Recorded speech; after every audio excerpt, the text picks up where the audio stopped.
Bonjour à tous et bienvenue si vous nous rejoignez sur RTI 1. À présent les titres. En Côte d'Ivoire, où en est la coopération entre le ministère de l'Éducation nationale et l'Université internationale de Grand Bassam, dénommé Feeder Schools. Ce projet lancé en 2011 veut promouvoir l'excellence dans l'enseignement secondaire. 10 ans après, quel bilan? On fait le point dans ce journal.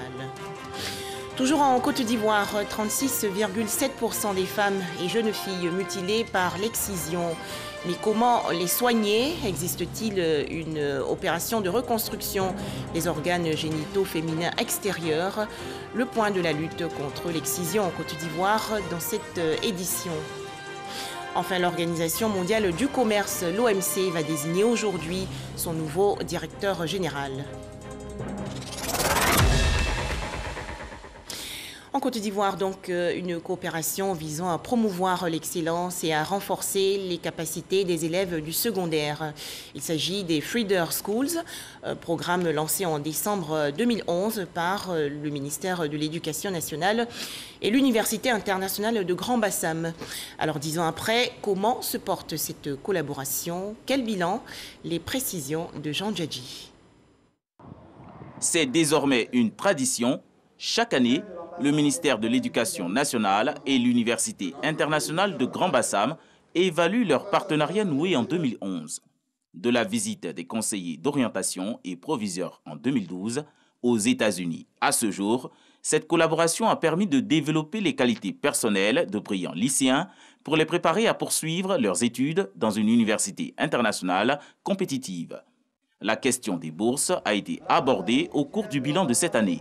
L'ambassadeur l'a dit, c'est que de par le monde, la plupart des grandes institutions universitaires offrent des bourses à condition de savoir que ces bourses existent, mais à condition de le mériter. C'est l'un des intérêts que nous avons en partage avec l'Université de Grand Bassam. Si vous travaillez bien, si vous êtes méritant, à tous les coups, quelles que soient les ressources dont vos parents disposent, vous trouverez toujours un soutien quelconque. Nous souhaitons montrer notre disponibilité à développer ce partenariat et nous souhaitons montrer aux populations ivoiriennes que bien sûr nous sommes une université de type américain, une université où l'enseignement se fait en anglais, mais nous sommes proches des populations ivoiriennes, nous sommes proches des établissements ivoiriens car la finalité c'est de former des cadres compétents pour le développement de notre pays et aussi le développement de toute l'Afrique. Les États-Unis sont disposés à accompagner cette collaboration. Nous sommes ensemble et vraiment pour moi c'est un honneur et une joie de voir tous ces talents, toute cette énergie, toute cette jeunesse ivoirienne qui promet beaucoup pour l'avenir. Ce partenariat devra veiller à ce que les futurs diplômés deviennent des innovateurs éloquents, formés au leadership, à l'entrepreneuriat et à la responsabilité sociale. Le coronavirus toujours virulent, plus de 2 500 000 décès dans le monde entier. Alors restons vigilants et respectons les gestes barrières.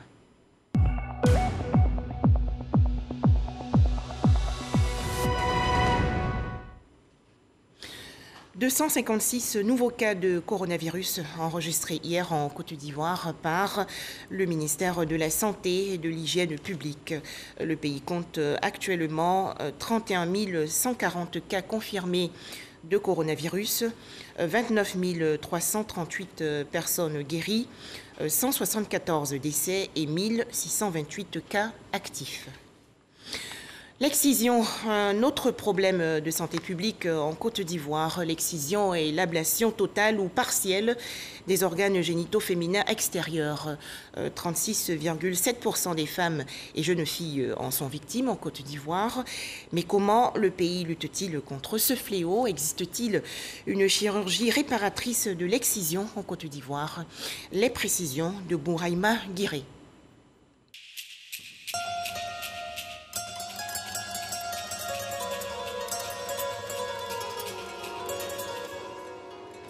Riviera-Palmeraie, commune de Cocody.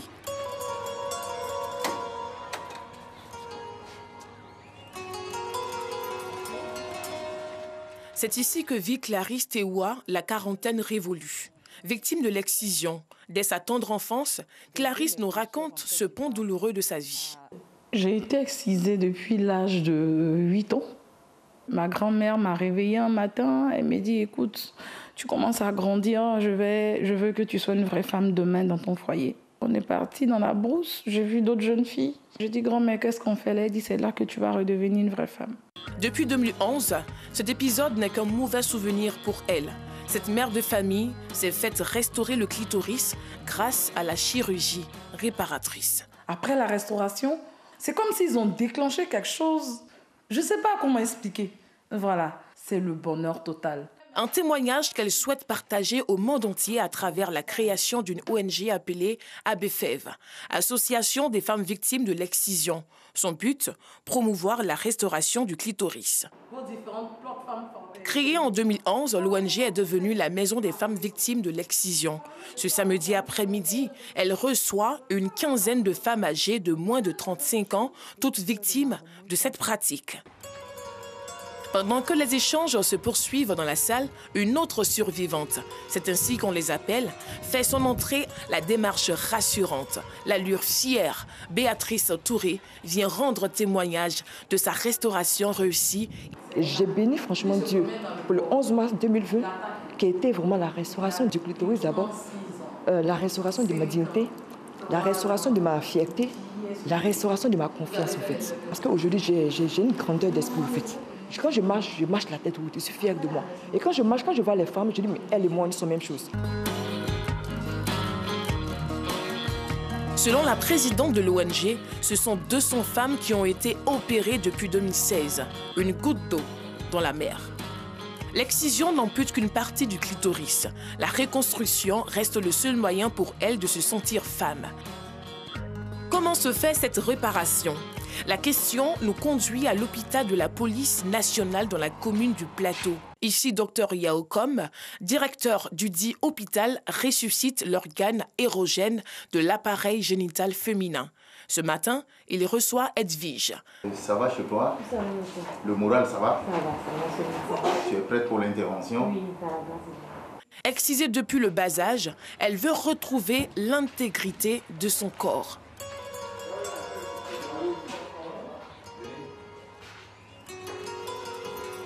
Après analyse du dossier, Edwige est admise au bloc opératoire pour les premiers soins avant l'intervention. Le clitoris, naturellement, il a une longueur moyenne de 10 cm. Et les exciseuses, ne sachant pas ça, ce n'est qu'un tout petit bout qui est apparent. Et c'est ce tout petit bout-là qui va faire à peu près 1 cm, voire 1 cm et demi, quelquefois même moins. C'est ce tout petit bout-là qu'elles vont couper. Là, ce qui reste dedans, c'est ce que nous sortons et nous positionnons. 35 minutes plus tard, l'opération est terminée au grand soulagement de l'équipe. Félicitations à tous pour l'intervention. C'est la renaissance pour elle. C'est un franc succès même, parce que là, on se rend compte qu'elle avait un bon clitoris, que les femmes avaient coupé une partie, et l'autre partie, c'est encore long, c'est encore opérationnel. Pour Edwige, encore en salle d'hospitalisation, c'est un ouf de soulagement. C'est la renaissance. Moi, je n'ai que dire merci. Merci à Dr Com. Merci à l'ONG ABFEV. Et ça va permettre que je pourrai causer avec mes camarades. La chirurgie réparatrice, encore moins connue en Côte d'Ivoire, coûte environ 500 000 francs CFA, un prix subventionné par l'État et des ONG. Selon la dernière enquête à indicateur multiple de 2016, 36,7% de femmes sont mutilées en Côte d'Ivoire et le tiers est constitué de jeunes filles de moins de 14 ans. Les zones à forte prévalence restent le nord-ouest avec 75,2%, le nord 73,7% et 62,1% à l'ouest.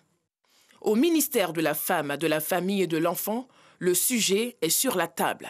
Des politiques de prise en charge des victimes sont en cours de maturation.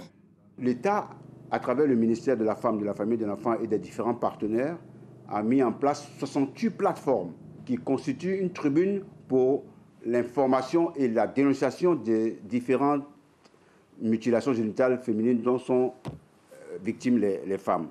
Il y a des projets qui sont menés de façon communautaire par l'exemple la CEDEAO qui nous accompagne. C'est-à-dire qu'on va pouvoir, je pense, accroître les moyens qui sont mis à notre disposition par le gouvernement de Côte d'Ivoire pour nous permettre de vraiment toucher le maximum de personnes. Tous les 6 février est célébrée la Journée internationale de la tolérance zéro à l'égard des mutilations génitales féminines. Une occasion pour les victimes et les associations œuvrant dans le domaine de dénoncer cette pratique lourde de conséquences pour la femme.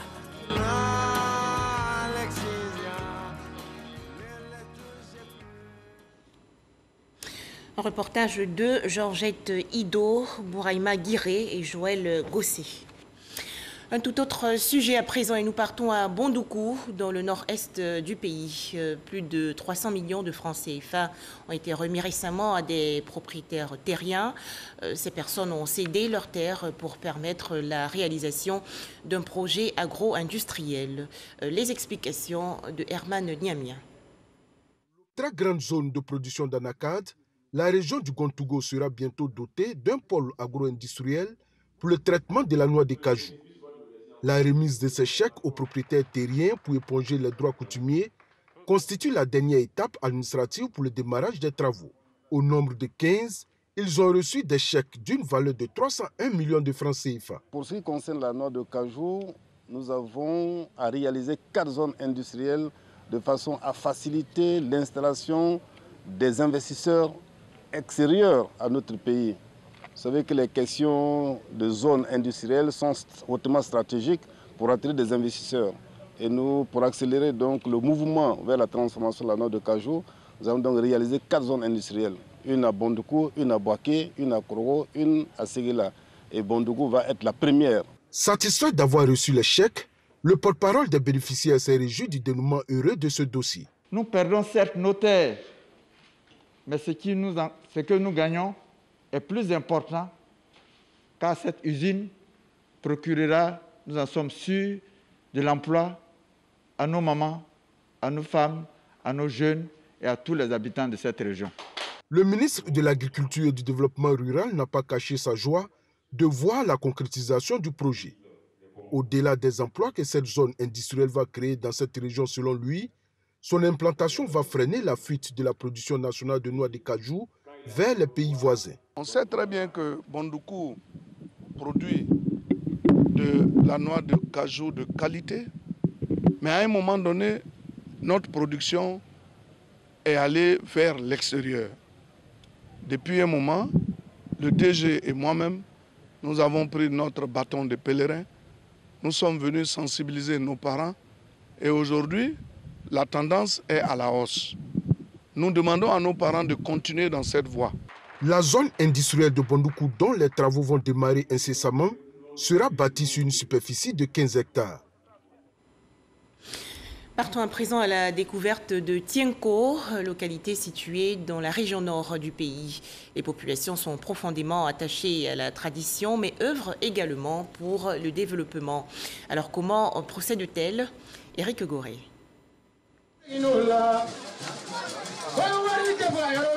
La voie d'Odiéné-Tienko, longue de 91 km en chantier. Elle sera bitumée dans les prochains mois. Et déjà, les populations sont reconnaissantes au chef de l'État. Tienko, les travaux ont déjà commencé pour le bitumage d'Odiéné, comme je l'ai dit, jusqu'à Manakro. Donc en passant évidemment par Tienko et par Minignan pour aller vraiment à Cancan.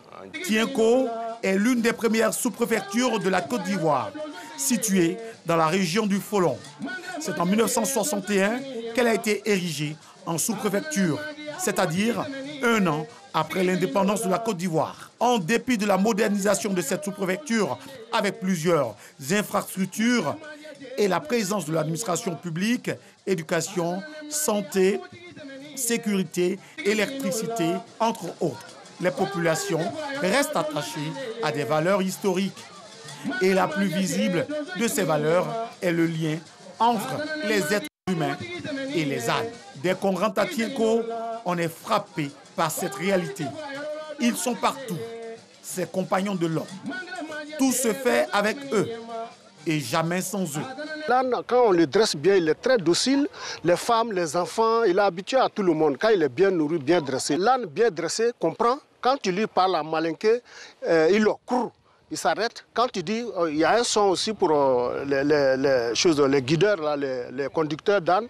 Ils ont des codes. Quand l'âne est habitué, il s'arrête, il comprend. Mais il est souvent têtu quand tu le montres que tu es pressé. Tu dis allons vite, tu sors ça de ta bouche. S'il entend, vraiment tu vas dormir au champ. Comment ça se fait? Même si tu le tapes? Même si tu le tapes, il ne va pas bouger. Il va à son rythme. Ces animaux aident les hommes dans les tâches quotidiennes. 2 ânes peuvent transporter 1 tonne. Voilà, il prend beaucoup de bagages, très dur. Un animal plus de 100 fois dur que le bœuf même. Ils sont même considérés comme membres de la famille. À l'instar des autres peuples, vous avez des éléphants, vous avez des buffles, vous avez des vaches, notamment en Inde, qui sont à la fois compagnie, et souvent animaux de compagnie et animaux, disons, de trait. Alors ici, effectivement, les ânes font partie de la famille, font partie de notre culture et véritablement, ils sont partie intégrante de la vie sociale et économique. Les femmes de Tieko sont aussi aidées par ces ânes. Nous, avec les ânes, c'est une famille. On prend pour aller au champ, on prend pour aller au marigot, on prend pour prendre les fagots dans les champs. Quand on les parle, les gars nous obéissent. C'est comme une famille, on s'entend très bien. On est bien familiers, comme des hommes. En tout cas, on s'entend très bien. Quand on est fâché, on les frappe avec des bâtons. Ils comprennent? Ils comprennent. Ils comprennent. Une fois que tu le frappes, ils commencent à courir. Si dans cette localité, on peut consommer la viande de bœuf et la viande de mouton, ce n'est pas le cas. Une grande fierté pour la localité. Ces ânes sont adorables. Ils sont merveilleux. Il suffit d'y faire un tour pour les voir. Vous les verrez. Vous pourrez les toucher. Vous pourrez vous promener avec eux comme je le fais en ce moment.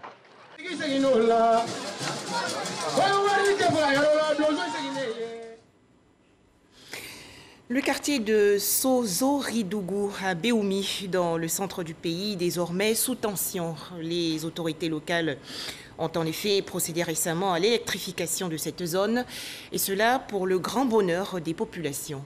Charles Tatou de RTI Boaké. Sozoridougou, c'est dans la commune de Béoumi. Le gouvernement a mis fin aux nuits nocturnes, ayant connecté cette partie de la ville au réseau national électrique. Une mobilisation totale des habitants de ce quartier, ivres de joie. Ce quartier habite plus de 1000 personnes, mais il n'y a pas de lumière. Donc vraiment, nous sommes contents. Nous n'avons pas de lumière, il n'y avait pas de route ni de pont. Pour entrer en ville, souvent il faut enlever tes soucis avant de passer dans l'eau. Mais Dieu merci, il nous a donné le pont, il nous a donné la lumière et puis les voies aussi, les ouvertures de voies. Nous sommes très contents. Le quartier Sozoridougou contribue à l'extension de la ville de Béoumi. Ce quartier extension, peuplé de plus de 2000 âmes, existe depuis 30 ans. Bogué, localité située dans la région centre-ouest du pays, compte une quarantaine de villages et campements. Cette zone est peuplée de planteurs. Ces derniers réclament l'intervention du gouvernement pour permettre le développement de leurs activités. Eugène Atoubé. Voici l'une des routes les plus importantes et à trafic dense dans la région du Haut-Sassandra. Elle relie Daloa, le chef-lieu de région, à la sous-préfecture de Zaïbo et dessert une trentaine de villages et gros campements de production de cacao. Pas facile d'emprunter cette route à cause de son état actuel. Une difficulté majeure pour les producteurs et productrices quand vient le temps de se rendre vers les zones de commercialisation. Les femmes ont une coopérative vivrière. Pour que les bagages aillent à la ville, c'est un problème. La route est bizarre. Souvent même, le prix même on devait prendre pour payer, mais là, ce n'est plus le prix normal, on prend pour prendre maintenant. On est obligé de liquider puis revenir au village. Après 12 km de poussière et de crevasses en divers endroits, nous arrivons à Zaïbo. La localité distille un parfum de village. Ici, le temps semble figé pour cette localité érigée en chef-lieu de sous-préfecture depuis 1997 et faisant partie du département de Zokougbe. Zaïbo est encore au stade de la recherche d'infrastructures socio-économiques de base. Et cette réalité, les populations la vivent dans la douleur non sans quelque espoir de voir les nombreux manques de Zaïbo comblés. Notre école primaire, elle est dans un mauvais état. Notre sous-préfet n'est pas résident parce qu'il n'y a pas de logement. Ça fait déjà quelques années que le château est en construction, mais ça n'avance pas du tout. Nos femmes ici puisent de l'eau à 15 mètres tous les jours. Dans cette partie de la région du Haut-Sassandra, l'accès de la population à l'eau potable est une équation difficile. À Zaïbo, l'arrêt des travaux du château d'eau en 2010 n'a pas été du goût des habitants de la localité. Surtout qu'à ce jour, c'est à la rivière ou à partir des puits que la ville de Zaïbo s'approvisionne en eau. De quoi rendre amère la population. À proximité de leur ville se trouve l'usine de traitement d'eau potable qui alimente Daloa. Les villages alentours connaissent le même problème d'accès à l'eau potable, mais les attentes des populations varient d'une localité à une autre. Exemple, Zebra. Dans cette localité située à une vingtaine de kilomètres de Zaïbo, le château d'eau n'est pas fonctionnel. Pour autant, on se ravitaille à l'eau potable à partir des robinets. Ici, la problématique se pose en termes de compteurs d'eau dans les habitations. L'eau qui venait directement des crateaux se déversait au château d'eau et le château d'eau nous servait. Bon, maintenant, il n'est plus fonctionnel. Donc c'est du gros tuyau là que nous sommes branchés et que nous avons un peu nos compteurs dans le village. C'est depuis 1969 que la SODECI a déposé le château d'eau à Zebra ici. C'est là qu'ils avaient déposé un robinet d'arrêt. Et c'est sur le robinet d'arrêt, tout le village venait prendre de l'eau. Depuis la panne du robinet d'arrêt, le village n'est pas canalisé. Aujourd'hui, nous demandons que les gars viennent canaliser le village de Zebra pour qu'on ait nos compteurs auprès de nous. Ce bâtiment construit pour être le centre de santé de Zebra, un beau gâchis. L'infrastructure était quasi achevée, qu'elle a été abandonnée à la broussaille, aussitôt après que les travaux ont été arrêtés en 1985. Un des signes illustratifs de la léthargie dans laquelle sommeille Zaïbo et ses villages. Toute la population est espoir que la ville prenne son élan pour atteindre les marches du développement et du progrès. Les jeunes ne veulent pas être en marge de cette dynamique. Tant ils sont conscients d'être acteurs, participant à l'essor de Zaïbo, autant les aspirations sont nombreuses. Si nous ne pratiquons que seulement que l'agriculture, on n'a rien d'autre à faire que l'agriculture. Mais toujours dans cette agriculture primaire de nos parents d'hier, avec la maquette. Aujourd'hui, les terres sont devenues très pauvres. La jeunesse voulait se tourner vers autre forme d'agriculture. Ça veut dire l'élevage et la pêche. Nous demandons à l'État de nous aider. Dans la solidarité, nous pouvons arriver au bout de nos idées.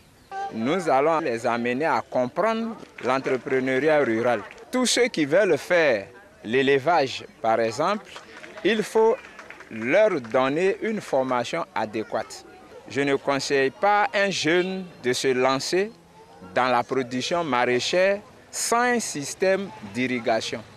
Il faut temporiser pour avoir une notion de base avant de commencer cela.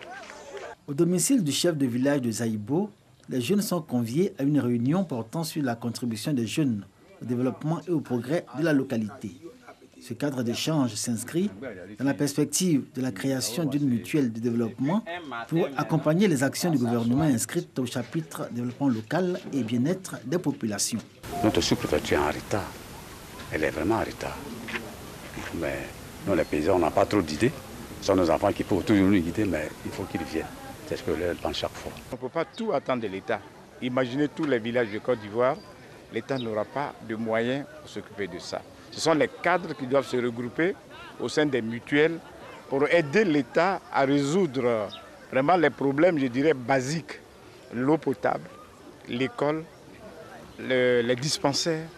Et puis demander par exemple à l'État d'envoyer du personnel pour animer ces structures. La tendance, c'est de nous unir, de nous rassembler. Zaïbo veut sortir de sa léthargie tout comme les villages qui composent la sous-préfecture et ceux environnants.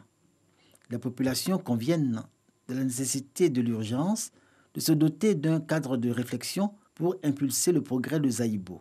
Chef-lieu de sous-préfecture depuis 1997, 23 ans après, il n'y a toujours pas de résidence pour le sous-préfet. Pour tout dire, à Zaïbo, tout manque, tout est urgence. Dans l'actualité nationale également, la 3e édition du gala de prestige de distinction des ambassadeurs du social. C'était le 11 janvier dernier dans la commune de Cocody, une initiative de l'association Les Amis de la République. Les détails, Jean Djadji. Célébrer ceux qu'on appelle les ambassadeurs de la générosité et mettre aussi en lumière leurs actions de solidarité. Une initiative de l'organisation Les Amis de la République qui a distingué la Palme d'Or à plusieurs personnalités, ambassadeurs du social dans leur région. En dehors des actions concernant l'aide pour la scolarisation de nos frères et sœurs à travers des prises en charge, nous avons mis en place un dispositif pour prendre en charge tous les indigents de la région au niveau des grandes formations sanitaires. Donc je pense que ce prix ne fait que recommencer le mérite d'un groupe de jeunes cadres de la région du Zi. À travers cette cérémonie de distinction, les Amis de la République veulent accompagner l'État dans ses actions sociales pour le bien-être des populations. Le représentant du vice-gouverneur du district d'Abidjan, parrain de la cérémonie, a invité les récipiendaires à continuer cette œuvre utile. Tous ceux-là qui ont travaillé dans les régions ont été reconnus et aujourd'hui, ça a été vraiment une belle occasion de leur dire merci, de leur décerner des parchemins. On n'a pas forcément besoin d'attendre qu'on vienne nous demander. On peut donner et on doit donner. C'est le sens de cette cérémonie. Cette cérémonie est à sa 3e édition et les initiateurs composés d'Ivoiriens et de non-Ivoiriens ont été encouragés à leur tour par le représentant du vice-gouverneur qui a exprimé le soutien du gouvernement à cette organisation. Et pour terminer, l'actualité nationale, la célébration il y a quelques jours du Hijab Day à l'université Félix Houphouët-Boigny de Cocody. Cette journée, qui est aussi célébrée dans le reste du monde, veut faire la promotion du voile islamique. Le point, Alassane Drabo. La tête recouverte de voile, elles ont effectué nombreuses le déplacement pour célébrer le Hijab Day, la journée internationale du voile, une journée célébrée dans le monde tous les 1er février. Je suis très contente de la tenue de Hijab Day en Côte d'Ivoire parce qu'on en a besoin. On a besoin de savoir que la communauté est derrière nous au fait quand on prend la décision de porter le voile. Je trouve que c'est une très bonne idée d'organiser la journée internationale de hijab ici en Côte d'Ivoire. Ça permet de promouvoir l'habillement pudique chez la femme musulmane. Hijab Day, une initiative de l'association musulmane pour le bien-être familial en Côte d'Ivoire pour lever les équivoques sur le port du voile et mettre un accent sur la question de l'insertion socio-professionnelle des femmes voilées. Le challenge de cette édition, c'est l'insertion socio-professionnelle parce qu'il est temps que nous valorisions nos compétences, que nous arrivons dans le monde de l'emploi sans problème pour ne pas que nos personnes en face pensent qu'avec le voile, nous n'avons pas de compétences. Porter le voile, cela ne veut pas dire que je ne sais rien dans la société. Nous les encourageons à pratiquer leur foi. Particulièrement, il ne faut pas qu'elles se mettent en marge, mais surtout qu'elles aient du discernement. Aujourd'hui, avec cette digitalisation, vous voyez qu'il y a beaucoup de faux qui passent. Il faut faire la différence. La journée internationale du hijab a été créée par Nazma Khan, une activiste musulmane vivant aux États-Unis. L'actualité hors de chez nous avec la reprise aujourd'hui à Kinshasa, en République démocratique du Congo, du procès en appel de Vital Kamerhe, condamné le 20 juin dernier à 20 ans de travaux forcés pour détournement des deniers publics dans le procès dit de 100 jours. Vital Kamerhe, l'ancien directeur de cabinet du président congolais, avait interjeté l'appel contre l'arrêt du tribunal de grande instance de la Gombe. Enfin, l'Organisation mondiale du commerce va annoncer dans quelques heures le nom de son nouveau directeur général. On s'en souvient, le 9 juin 2020, le Nigeria avait présenté la candidature de l'économiste Ngozi Okonjo-Iweala à ce poste. Ainsi va l'actualité en cette mi-journée. Bon après-midi à toutes et à tous sur RTI 1. Roberto Azevedo a en effet quitté ce...